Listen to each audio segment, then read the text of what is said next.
of people think they're too smart to fall for the tricks of the advertising industry, but I think it's important to remember that there are some techniques that can work on people no matter how savvy they are. For example, I have a Bachelor of Science in advertising, and I worked in the industry for about a decade. I know all of the tricks and, like the classic of sex sells. And yet, I recently saw a link to a study about potential corruption in the solar energy industry, something that I find interesting but wasn't planning to make a video about. And then I clicked through, read the title of the study, and sat down to make the very video you're watching right now. Sex for Solar? Examining patterns of public and private sector corruption within the booming California solar energy market was published this month in Energy Strategy Reviews. And yeah, they got me because, while I'm interested in corruption in this industry, I'm not exactly champing at the bit to give the fossil fuel industry more ammo to oppose green energy by talking about something like this publicly, but fuck it. I wanted to know who's trading sex for solar, and it didn't feel fair to withhold that crucial information from you, the viewer. So here we go. Obviously, I have a bias in favor of solar. We bought our house at the end of 2020, and the first big thing we decided to do was research solar installation. Thanks to super low interest rates, along with the rebates we got from Biden's incredible Inflation Reduction Act, which I talked about before, we were able to swing it. And our only regret so far is not getting a second battery. We no longer give money to our super corrupt power company, PG&E, and we get to keep the power on during PG&E's frequent outages.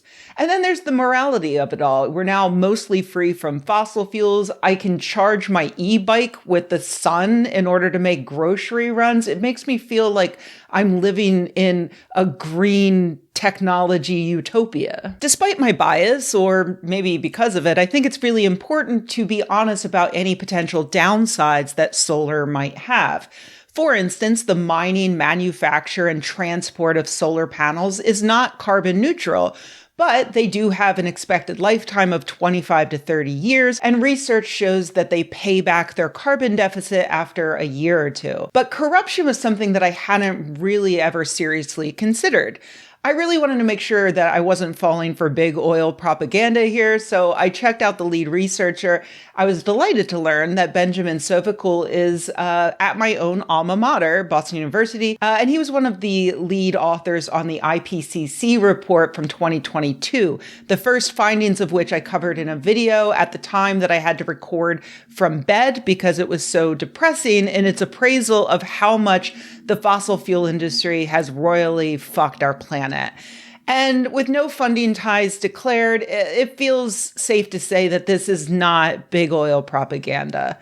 So Sovacool and his colleagues looked at the large-scale solar boom that happened here in California between 2010 and 2024. This isn't about solar panels on houses. They mostly focused on the Genesis Solar Energy Project, which is the third largest solar plant in the world, located in the Colorado Desert, which is in Southern California, just to be clear. The researchers conducted extensive research, including 38 interview respondents, 4 focus groups, participant observation, and extensive document analysis. And through that, they identified 7 different types of corruption in the solar industry during that time. Clientelism and favoritism, hiring only friends or colleagues, or inefficiently or unfairly allocating contracts, permits or licenses, at times in exchange for sex. We're going to come back to that. Rent seeking and land grabbing, diverting or capturing public spending, or dispossessing people of their communal or public land. Service diversion, avoiding the distribution of local benefits. Theft, the coercive removal of somebody else's equipment, property, or cultural artifacts. Greenwashing, flawed impact assessments, overriding environmental objectives, or misleading the public about the environmental benefits of a project. Tax evasion and avoidance, non-payment or underpayment of taxes, or the strategic avoidance of paying local taxes. And non-transparency, hiding or failing to disclose relevant or important information. All right, I won't make you wait anymore. You want to know about the sex. So as mentioned mentioned, it comes under that favoritism label and is introduced into the study by one anonymous respondent who said, and I quote, "The Deputy Interior Secretary, I am actually not making this up. He was having a sexual affair with one of the main lobbyists of Genesis Solar of NextEra Energy. And because of the sexual affair, they didn't have to do archaeology surveys. They got out of a lot of things. They ordered the Fish and Wildlife Service to look the other way with all these eagle kills. But then the Genesis project had this problem where they excavated and dammed this archaeological village and burial site. And the story was this was ignored due to favoritism to Steve Black looking the other way." Now, I know what you're thinking. They could have just made that up. That's just office gossip. There's no way that that's true.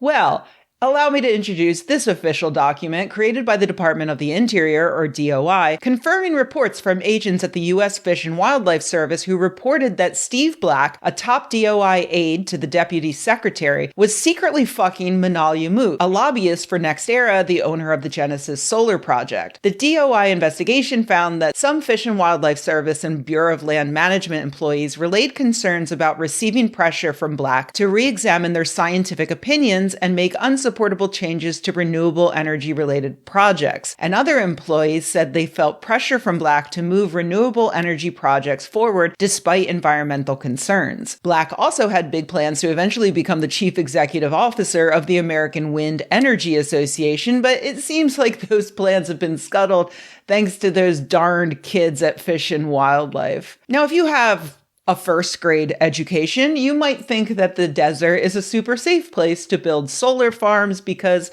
there's nothing there but a whole lot of sun. But obviously, that's wrong. Not only is the desert home to an entire very important ecosystem that needs to be protected, but under the theft section of this paper, we learned that the area encompassed 4,000 acres of ancestral land for Colorado River Indian tribes, CRIT, like the Mojave. The Genesis site covered 99 different archaeological sites, and surveys reported that a lot of artifacts were removed, including pottery and mammoth skulls, and also that Genesis was on top of burial remains and it dissected CRIT hunting paths, as that power plant went right through that path, so they uncovered a lot of remains. Several old remains were out there. The tribe sued to try to stop the project because of all of that, but a judge ruled that the federal government had the right to give the land to NextEra in order to meet fast-track climate goals set by the Obama administration. That hurry-up directive led not only to tribes being run over, but one respondent noted, "We were feeling direct pressure from the federal government to move things along quickly, even at the expense of protected species like the desert tortoise." The study also points out that the site was public land, which was given to a private corporation without getting adequate payment for the use of their land, with millions of dollars of lost revenue. It's easy to see how a lot of this is due to the capitalist system that requires us to hand over public resources to a private corporation that has no vested interest in protecting the ecosystem, honoring a marginalized people's cultural history, or benefiting the local community. Their only interest is in turning a profit, which is exactly why we need strong government oversight to make sure that these more important goals are met. Obviously, right now, the Trump administration is dismantling any kind of government oversight that existed. But it's interesting to me to note how broken the system was already. The Sex for Solar scandal happened under the Obama administration. The fast-track excuse was set by Obama. If we're able to build back our institutions and our infrastructure in a post-Trump America, we have to come to terms with the fact that our center-right neoliberal administrations failed to ethically usher in a green energy revolution and instead only strengthened the corrupt world where corporations get rich, politicians get fucked, and the rest of us just get fucked.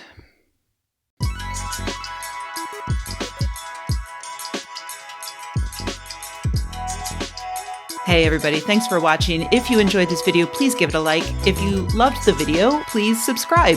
And if you think the world could use more videos like this and you happen to have a few bucks laying around, head to patreon.com/Rebecca and join an awesome community of nerds like the people whose names you see on the screen right now.